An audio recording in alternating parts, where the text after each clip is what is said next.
Entonces, vamos a empezar con el primer caso que fue el que se le presentó al doctor de Agostino.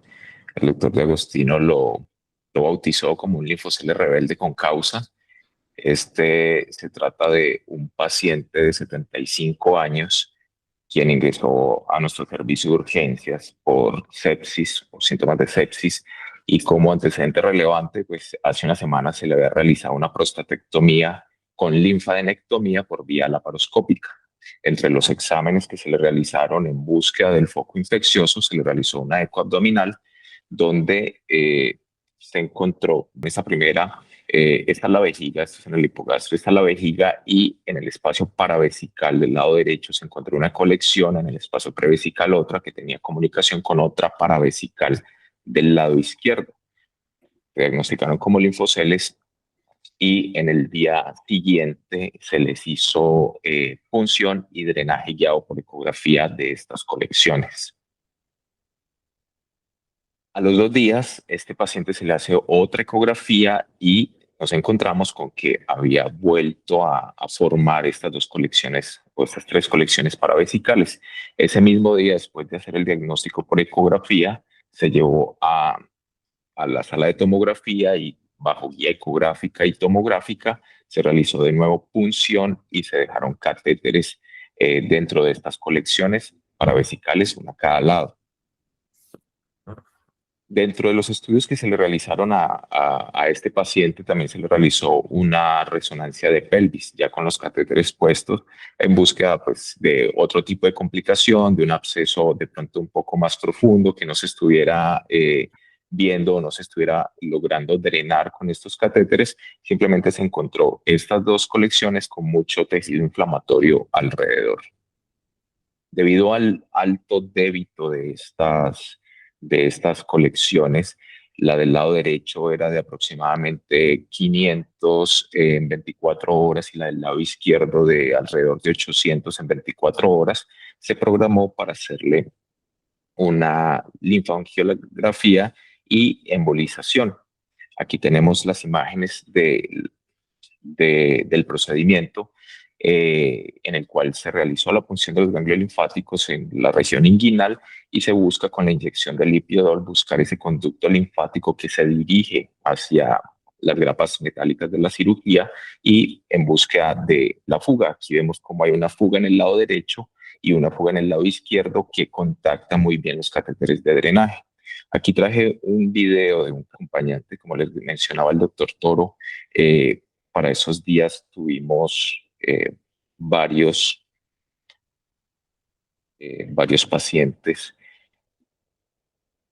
y este es un caso acompañante donde se ve muy bien. Pinchamos un ganglio linfático inguinal con un Spinocam 22 o 25, se le inyecta lipiodol y se ve cómo el conducto linfático empieza a opacificar y dando esa imagen característica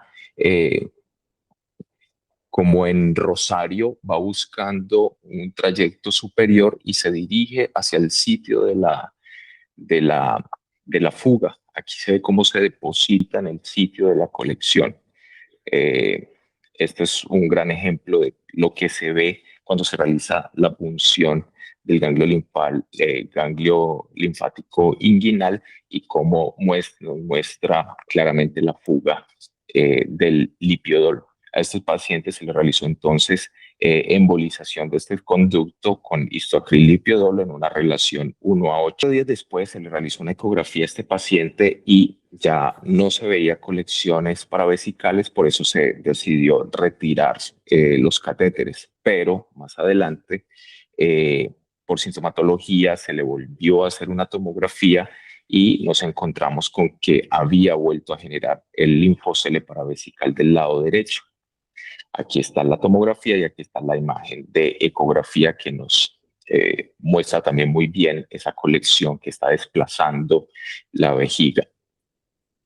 Entonces aquí pues planteamos la primera pregunta: ¿cómo manejamos a este paciente con un linfocele persistente posembolización linfática? Las opciones son A, repetimos la embolización; B, drenaje percutáneo; C, drenaje percutáneo y ablación; o D, cirugía laparoscópica o abierta.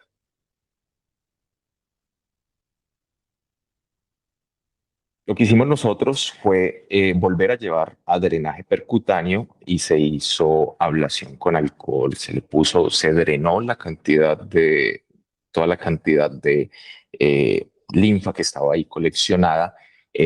Volvimos y llenamos esa colección con el mismo volumen, pero de medio de contraste, buscando alguna conexión existente entre esta colección, el peritoneo o alguna estructura vascular, y una vez descartado eso, se procedió a hacer ablación con alcohol, más o menos el 30% del volumen que habíamos drenado de la colección.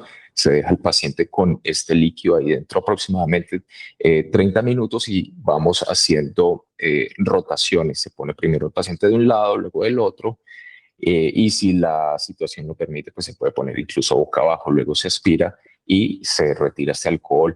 Previo al alcohol, porque sabemos que esto puede llegar a ser doloroso, infiltramos también con algo de lidocaína y lo dejamos ahí actuar por un momento. En este caso, además, después del alcohol, se le inyectó a través del catéter histoacrililipiodol también dentro de la colección. Y unos días después, al día 29, ya desde que ingresó a urgencias, se le realizó una tomografía de control. Ya el débito era mínimo, ya estaba por debajo de los 10 centímetros cúbicos al día. Se le realizó igualmente una tomografía de pelvis simple de control, donde observamos que ya no había rastro de colección paravesical. Esta es Entonces aquí surge otra pregunta. ¿Cuáles son las indicaciones de drenaje y ablación de linfoceles posoperatorios? El linfocele sintomático, cuando tiene más de 5 centímetros, está produciendo dolor o está produciendo efectos compresivos, o el linfocele infectado, o cuando hay una recurrencia desde el linfocele posterior a un drenaje simple. Y la última opción pues serían todas las anteriores. Y la otra pregunta es, ¿cuáles son las medidas a tomar una vez se ha evacuado inicialmente un linfocele posoperatorio? Se le da antibiótico terapia al paciente. B, compresión de la cavidad del linfocele. C, considerar ablación de la cavidad del linfocele si tiene más de 100 mililitros de drenaje luego de 3 días de drenaje, o todas las anteriores. Excelente presentación, y la verdad que es me parece que siguieron el algoritmo de decisión que vamos a repasar ahora. Bueno, los linfoceles sobre todo linfoceles de alto débito, son realmente duros de roer, ¿no? Este linfocele rebelde, que no era un adolescente con causa, fue puesto en orden. En febrero 26 fue la consulta, se hizo la decisión de drenaje y esclerosis con alcohol absoluto, y bueno, a los 7 días se acabó el drenaje. Así que estuvo muy bien. Hola, doctor, ¿cómo está? Doctor, mira, te comparto, este es el último TAC del paciente. La colección ha disminuido ostensiblemente. El catéter se ha desplazado ya hacia la pared abdominal, se lo retiramos. No se le ve colección como tal, pues susceptible de hacer algo más. El paciente está mucho mejor, sin dilatación, perdón, sin fiebre y sin otras sintomatologías. Entonces ya le dimos salida. Perfecto. Entonces, vamos a hablar de entonces cómo manejar, eso por supuesto su punto de vista particular, el algoritmo de decisión. Entonces, lo primero que hay que hacer con un linfocele es confirmar de que existe un linfocele, como hicieron en el caso que presentaron Juan Sebastián y Andrés, ¿no? Se confirmaron con ultrasonido, se evalúan los síntomas y complicaciones. Si es asintomático y es chiquito, realmente no hay nada que hacer. Si es sintomático, con dolor, compresión a órganos vecinos o hidronefrosis, que pasa sobre todo en los pacientes de trasplante renal, y si está infectado, por supuesto que es una urgencia, digamos así, o emergencia para actuar, ¿no? Con fiebre, leucocitosis o líquido purulento. Entonces, cuando es asintomático menos de 5 centímetros, observarlo con seguimiento por imágenes, porque muchos de esos se quedan ahí quietos y después pues se reabsorben. Sintomático o grande, más de 5 centímetros, que no está infectado, un drenaje percutáneo con catéter, y si persiste, escleroterapia. Si está infectado, hay que agregarle antibióticos y considerar la escleroterapia o cirugía o refractario con o alto débito, embolización linfática. Si todo esto falla, se quemó todo y no pasa nada, sigue saliendo líquido linfático, que les aclaro que si uno hace las cosas prolijamente, como lo han visto en el caso presentado, el fallo terapéutico es prácticamente nulo. Entonces, pero si falla todo eso, bueno, habrá que operar, hacer una decorticación, una marsupialización del área del linfocele. Estos son resultados comparativos de los manejos que hemos hablado. La aspiración tiene una recurrencia alta, 50 al 80%. El drenaje tiene un éxito del 70 al 90% con una recurrencia del 20 a 40%. Pero por supuesto, como el manejo y el seguimiento de los enfermos varía en las instituciones y en la gente que realiza estos procedimientos, la gente más dedicada, que sigue a los enfermos bien y los cuida, va a tener un mayor porcentaje de éxito. La escleroterapia tiene un 80 al 95%, con una recurrencia del 5 al 20%. La marsupialización laparoscópica, en un éxito del 90 al 10%, depende de 100%, y una recurrencia de menor del 10%. Pero la marsupialización laparoscópica es una operación más. Y la embolización linfática tiene un éxito de 80 al 95%, con una recurrencia de 10%. Así que estos métodos, si están bien aplicados, bien indicados, tienen la posibilidad de realmente erradicar esto, y en general se puede hacer, en la gran mayoría, sin necesidad de repetir una operación. Los puntos claves, entonces, hay que hacer un manejo escalonado, y yo creo que está perfecto cómo se manejó el enfermo presentado, de empezar con lo mínimo agresivo, ver cómo anda, y si una buena respuesta, ya está. Y recuerden que si no hay manifestaciones clínicas, el drenaje es menos de 10 mililitros por día, no hay cavidad residual, sacar el catéter es lo indicado. La escleroterapia reduce las recurrencias y está indicado en casos de que uno lo drena y es más o menos chico de hacer escleroterapia. Yo recomendaría que si uno tiene un linfocele de unos 10 centímetros, por ejemplo, pensar directamente en hacer escleroterapia de entrada, para minimizar las recurrencias o el drenaje prolongado. Y la cirugía laparoscópica es el tratamiento más definitivo cuando los otros fallan. La embolización es útil en casos refractarios. Yo lo hemos visto aquí. Y bueno, ya está. Este es el final de la consulta número 1, con resolución del linfocele. Muy buen trabajo por el equipo tratante. Los linfoceles, como dijimos, y la doctora Micaela Rieta lo comentó personalmente, están aumentados, y este es el primer caso de los diálogos que hemos presentado. Este es un caso también de Colombia, en un paciente posoperatorio por una penectomía por cáncer de pene, y ahí está el exudado que se retiró cuando se puso el catéter. La consulta número 2 también es de Colombia. Este es el diálogo que tuvimos. Doctor, buena tarde, mucho gusto. Consulta, tengo un paciente con una colección del psoas con instalación de un catéter Pictel 10 French. Su manejo del español es muy agudo. Instauración. ¿Qué tal? Persiste con colección que drenó parcialmente. Claro. Por supuesto, colección puede ser cualquier cosa, ¿no? Entonces, se puede manejar con fibrinolítico intracatente. Por supuesto, uno ya piensa, es un coágulo estable, es un absceso crónico. Bueno. Infección o hematoma es la pregunta.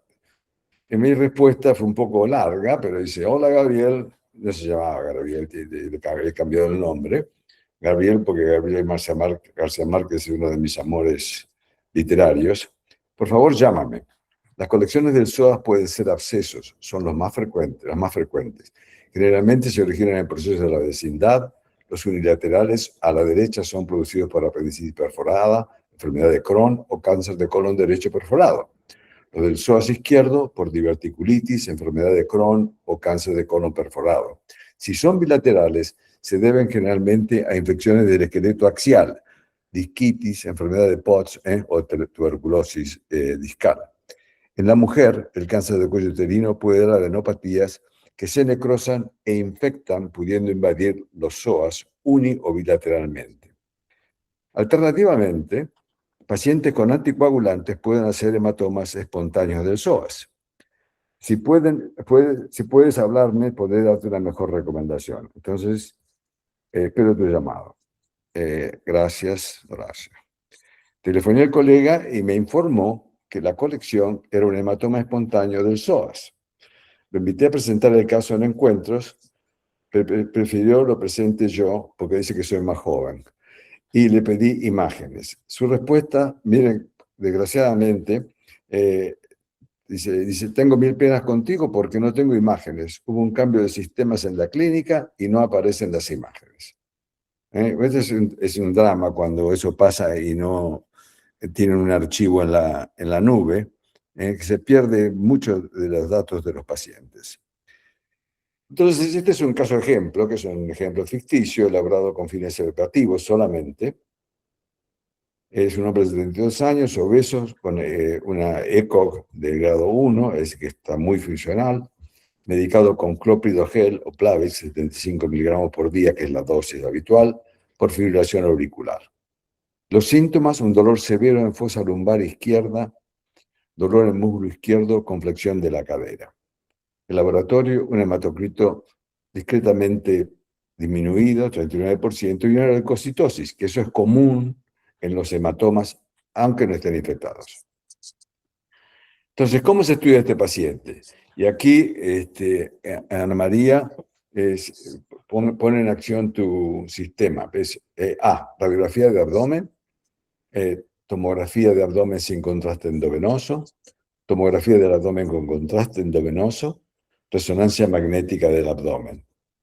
Las respuestas. Este es el caso, que es un caso brasileño, tomado de la web, donde lo que ven aquí es un hematoma del iliozoas, grande. En un enfermo, es un hematoma espontáneo también. ¿Cómo trataríamos a este hematoma? Antibióticos y esperar, drenaje percutáneo, embolización o cirugía. Esta es la segunda pregunta para este capítulo. Esto es una muestra en la posición para ordenar colecciones del psoas. Es mucho mejor y más saludable para el paciente, y sobre todo si el paciente está dolorido o está muy enfermo, hacer el acceso retroperitoneal levantando el lado afectado, de manera que uno pueda entrar directamente para el retroperitoneo atrás del colon. Esto es, la muestra esta acá es un coágulo de uno de los hematomas infectados que hemos tratado. ¿Y este otro caso? ¿Cómo lo trataríamos? Antibióticos a esperar, drenaje percutáneo, embolización o cirugía. Ana María, esto está para preguntar. Y contestar, mejor dicho. Entonces, la tomografía predrenaje es importante para descartar que tenga o no tenga sangrado activo. Entonces, si tiene sangrado activo, embolización es la respuesta correcta. Eso es lo primero que hay que hacer. Entonces, el algoritmo de hematoma espontáneo por anticoagulantes, hay que hacer una evaluación inicial, chequear el estado hemodinámico, los signos vitales, índice de shock, ortostatismo, fijarse la intensidad del dolor, si hay una limitación funcional, Recuerden que el nervio femoral puede estar afectado, y eso es una indicación de tratamiento de evacuación emergente. Hay que revisar la medicación, anticoagulantes, por ejemplo, warfarina, apixaban o cualquier, como vieron acá, tenía Plavix, o antiagregantes como la aspirina, y esos hay que suspenderlos, por supuesto. En el laboratorio, la hemoglobina, hematocrito, la coagulación, ver cómo está, y la función renal para considerar los tratamientos. Y las imágenes de primera línea, la TAC con contraste, para detectar la extravasación activa. Entonces, siguiendo con el mismo tema, la lógica de decisión es sospecha de hematoma muscular espontáneo, TAC con contraste y laboratorio. ¿El paciente está estable? Sí, sin sangrado activo, manejo conservador, sin dolor, revisar la indicación de anticoagulación, suspenderla, por supuesto, en este momento, y reposo. Con dolor, drenaje percutáneo. Con sangrado activo, embolización. No, si el paciente no está estable, reanimar, embolizar y cirugía si falla. Recuerden que la cirugía es bastante cruenta, porque hay que abordar el retroperitoneo, poner tubos grandes de drenaje y demás. En resumen, si no hay evidencia de sangrado activo, manejo escalonado, drenaje percutáneo con catéter de 10 French, y yo digo de 10 French porque en realidad, si ustedes quieren drenar algo que no sea una ascitis o una pleuresía aguda, que es agüita, digamos así, el catéter que da una mejor eficiencia con menor trauma es el de 10 French, no el de 8 French, 10 French. ¿Por qué? Porque la pared del 8 French es del mismo espesor que la de 10 French. Entonces el lumen es inferior. Y si hay una buena evacuación con resolución de síntomas. Evacuación pobre con gran volumen de coágulo residual con persistencia de síntomas, hacer un cavitograma, colocar drenajes apareados y considerar trombolíticos. La trombolisis de hematomas, los agentes en uso son el TPA, que es el que más se utiliza en Estados Unidos. La uroquinasa se usaba en un tiempo, pero ahora no se usa más. La estreptoquinasa, la verdad que se ha dejado de usar aquí, no está prohibido que se use porque hay regiones alérgicas. Y estos son los tres más comúnmente usados. En la final, entonces, de esta consulta, el paciente fue sometido a cirugía para evacuar el hematoma, así que el drenaje fue insuficiente y ante esa eventualidad se recurrió directamente a el drenaje del hematoma. Pero recuerden que drenar un hematoma, que es una colección compleja, con un catéter de 10 French, es muy improbable que lo puedan resolver. Tienen que usar catéteres grandes o catéteres apareados, múltiples. Y ahora vamos a la tercera consulta. Esta vez fue por email, en marzo 23, de un cirujano del máster este es el Instituto de Estrasburgo, en Francia, que se ubica todo lo mínimo invasivo. Acá está la charla del consultor. Actualmente participo en el curso de cirugía percutánea de la Fundación Daicin del doctor Mariano Jiménez. Y en la última clase del miércoles 18/3/26 mencionó usted que le podríamos escribirle para consultarle sobre la referencia bibliográfica respecto a drenajes apareados en cirugía percutánea. Así como también expresar mi interés en formar parte del grupo de discusiones que usted coordina. Y espero que nos esté viendo en este momento. Esta es la referencia bibliográfica. Por supuesto, es una referencia que es del año 2019, pero es una que vale la pena porque esta referencia habla no solamente de usarlo para aumentar la posibilidad de drenaje, sino para hacer un salvataje cuando uno ha puesto un solo drenaje. ¿Y qué son los drenajes apareados?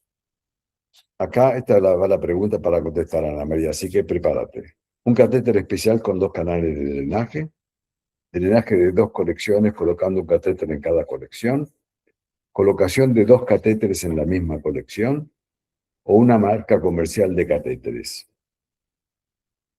Tan, tan, tan, tan. ¿Cuáles son las indicaciones de usar catéteres apareados? Otra pregunta. Complejo absceso fístula intestinal, hematomas residuales sin sangrado activo, colecciones con contenido de partículas, necrosis. Todas las anteriores. Y la última No voy a pregunta. contestar todo lo que ¿Cómo? aprendí contigo. No voy a ¿Cómo? contestar ahora todo, que no voy a contestar todo lo que aprendí contigo de los drenajes apareados.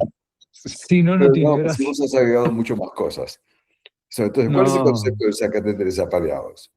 Optimización del drenaje, un solo catéter es insuficiente, colecciones de más de 6 centímetros de diámetro, facilitar la irrigación de colecciones complejas, o todas las anteriores. Por supuesto, se dan cuenta que estas preguntas no son maliciosas, son totalmente benignas y para reforzar conceptos.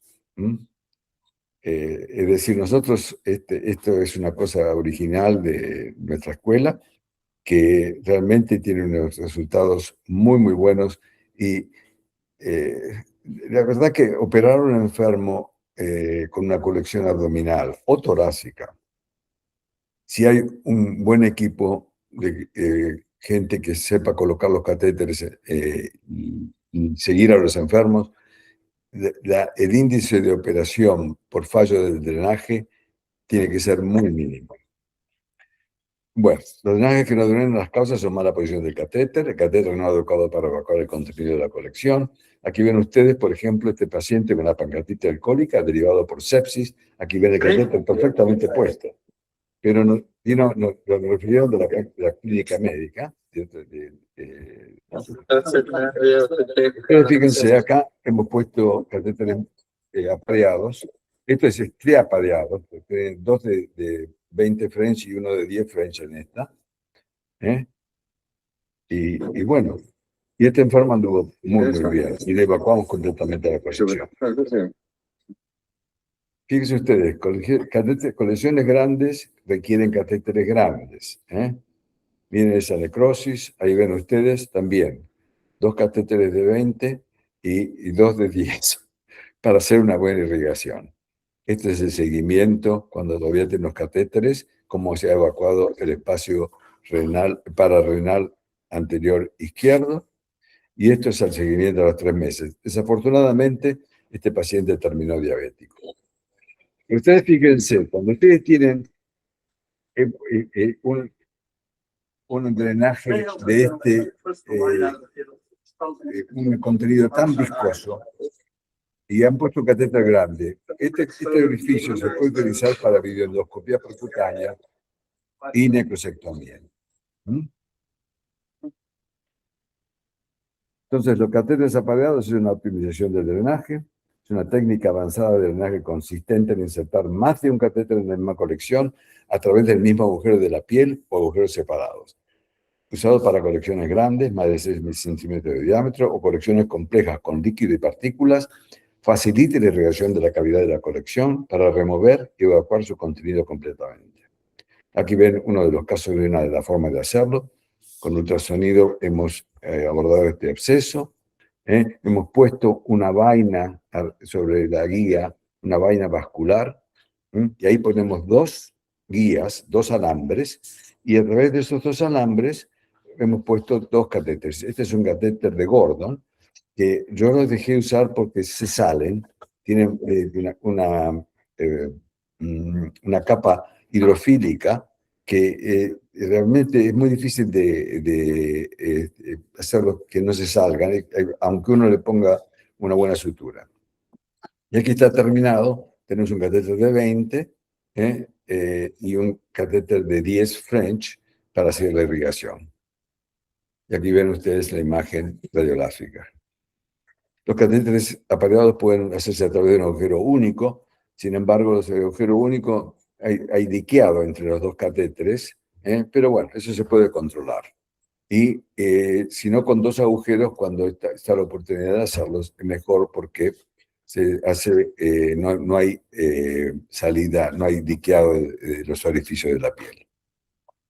Y bueno, En el final de la consulta de email le mandamos la referencia bibliográfica enviada por email y el colega fue incluido en diálogos. Y espero que estés ahí, César. Urgencia urinaria, infecciones urinarias a repetición. Y uno le hace el tag y tiene las colecciones que también son muy, muy típicas, que son las colecciones ovaladas que comprimen la vejiga, normalmente bilaterales, con cambios inflamatorios. Ahí es muy importante primero, más allá de que sea algo muy característico, es realmente confirmar que estamos frente a un linfocele antes de empezar a armar toda la ruta del tratamiento. Porque a veces creemos que lo es y después resulta siendo un hematoma, un urinoma, un seroma. Entonces lo primero pues, es corroborar que sí estamos frente a eso.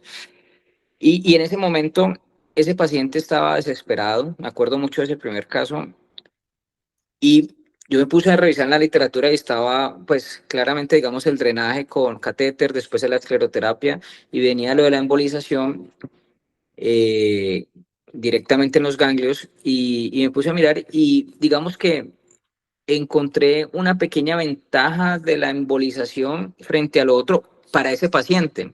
No para todos, pero para ese paciente era que cuando respondían bien, la respuesta era casi inmediata, o sea, la recuperación era muy rápida. Con la escleroterapia a veces pues tocaba hacer más de una sesión y todo eso, y en ese paciente que tuvimos estaba cansado, no quería más, entonces yo dije, vamos a irnos con esta, y fue bien, y con esa ya nos quedamos con esa. Pero a nosotros con este caso que pasó ahorita, que mostró el doctor Tascón, Andrés, nos surgió de nuevo la duda y dijimos, oiga, ¿será que en el protocolo lo estamos haciendo empezando, digamos, por la embolización y después la escleroterapia? ¿O seguimos con lo que, o sea, o pasamos a la escleroterapia y después a la embolización? ¿O seguimos con el protocolo que estamos haciendo? Entonces, quería colocarlo en debate un poco ese tema acerca de, pues, de qué nos recomiendan, ustedes cómo lo han visto, por qué deciden una cosa sobre la otra. Gracias. Una es, una vez que uno evacúa, hacer la compresión de la cavidad. Porque especialmente si está infectado, hay tejido de granulación que va a hacer que esa cavidad desaparezca por la compresión, cicatrice más rápido, ¿no? Y segundo, hacer, si uno tiene mucho volumen, hacer la esclerosis lo antes posible. Lo que pasa es que también está el costo y del procedimiento y la habilidad o la disponibilidad del lugar donde se hace de hacer una linfografía para hacer la ablación, ¿no?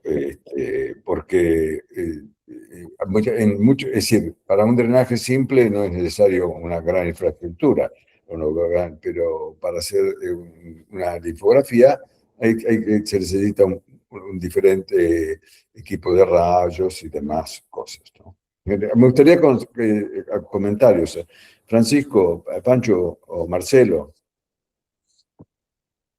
Hay un concepto que a mí me parece, desde el punto de vista de que también mi formación es de inicio quirúrgica y a través de Mariano Jiménez y tuya, desde la fundación de la CIDI, uno fue incorporándose al intervencionismo desde la fundación de la CIDI en el año 99, 2000, si mal no recuerdo. Tú eras el primer presidente de la CIDI.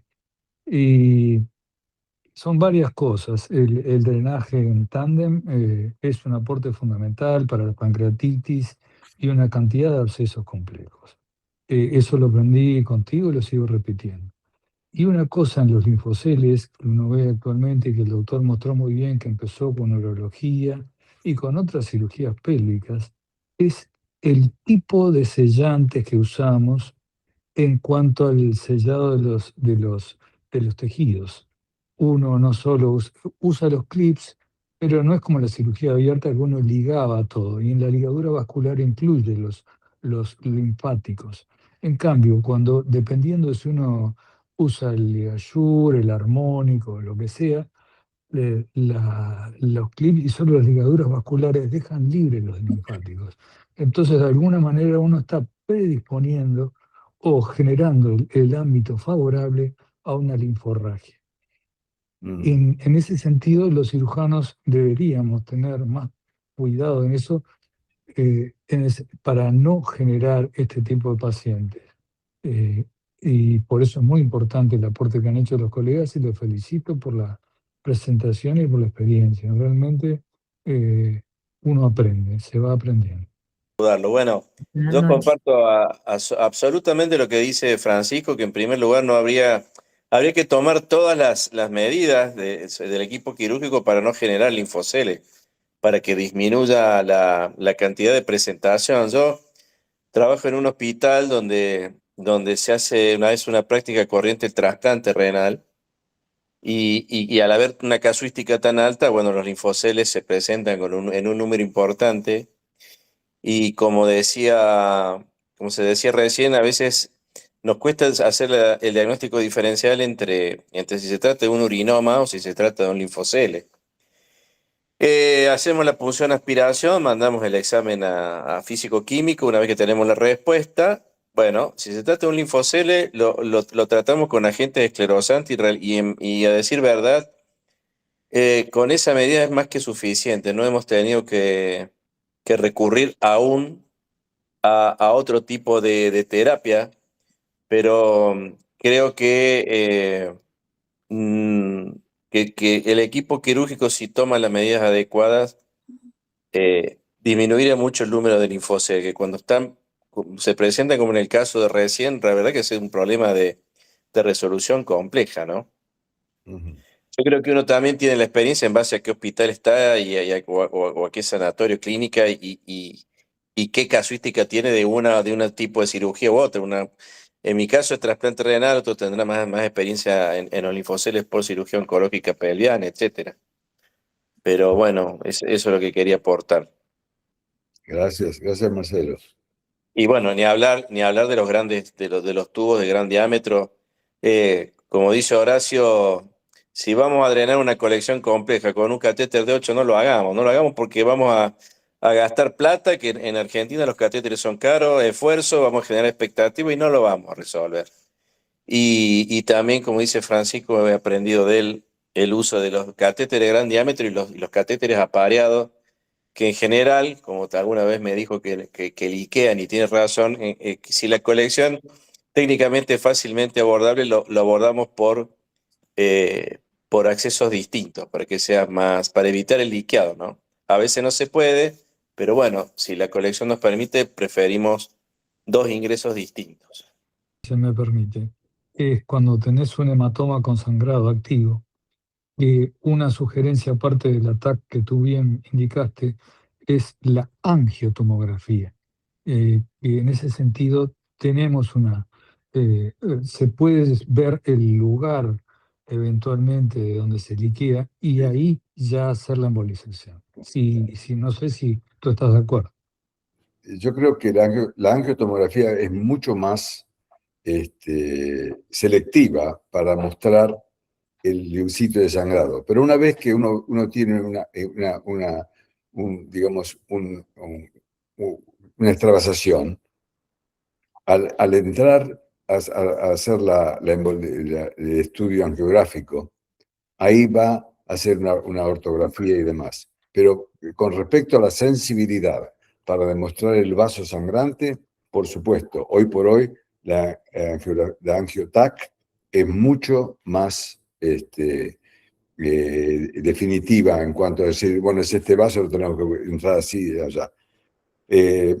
Yo creo que se podría reemplazar la tomografía computada por una angiotac, pero hay que saber primero qué es lo que el paciente tiene, porque no sabemos si el enfermo tiene un absceso, un hematoma espontáneo. Puede tener otra cosa, puede tener la ruptura del vaso, que se puede tener alguna otra. Pero, de todas formas, yo creo que si uno hace un ultrasonido y ve un hematoma en el psoas, entonces yo creo que ahí directamente,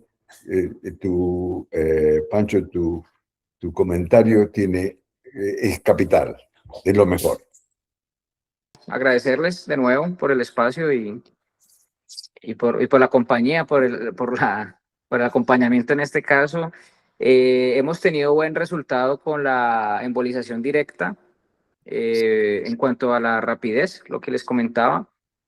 Y creo que pues la escleroterapia en este caso fue la que nos sacó adelante, Entonces, pues vamos a mirar a ver, creo que es muy importante lo que dices, los costos, la infraestructura, y con eso definiremos si en el protocolo lo ponemos de primerito o de segundo. Queremos agradecerle nuestro equipo de District Clínicos